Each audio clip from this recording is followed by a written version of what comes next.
আসসালামু আলাইকুম। এসএসসি ২০২৬ তোমাদের আইসিটি পরীক্ষার আর মাত্র ১ দিন বাকি। এই ১ দিনের মধ্যে কিভাবে সম্পূর্ণ বই পড়ে কিভাবে তুমি ২৫ এ ২৫ মার্ক পাবে তা আমি তোমাকে এই ভিডিওতে বলে দিচ্ছি। এই ভিডিওতে তোমার জন্য আমি নিয়ে এসেছি পুরা বইয়ের দাগানো একটা পিডিএফ।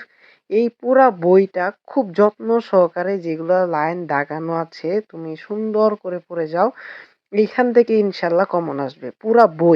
পুরা দাগানো বইটা তুমি সুন্দর করে পড়ে যাবা। টুকি-নাটি সবকিছু পড়ে গেলে এইখান থেকে ইনশাল্লাহ কমন আসবে। ২৫ এ ২৫ পাবা।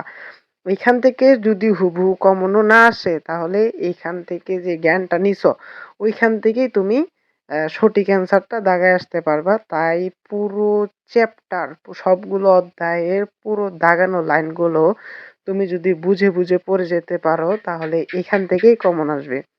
আমি তোমাদেরকে আমার ডেসক্রিপশনে কিংবা কমেন্টে আমি তোমাকে এই পিডিএফটা দিয়ে দিচ্ছি। তুমি এই পিডিএফটা পড়ে ইনশাল্লাহ সবগুলা কমন পাবে। তাই এত প্যারা নেওয়ার দরকার নাই। সুন্দর স্বাভাবিকভাবে পিডিএফটা পড়তে হাইয়েস্টে তোমার ০.৫ ঘন্টা ১-২ ঘন্টা লাগবে। সুন্দর করে পড়ে পরীক্ষা দিতে যাও। ইনশাল্লাহ ভালো কিছু হবে।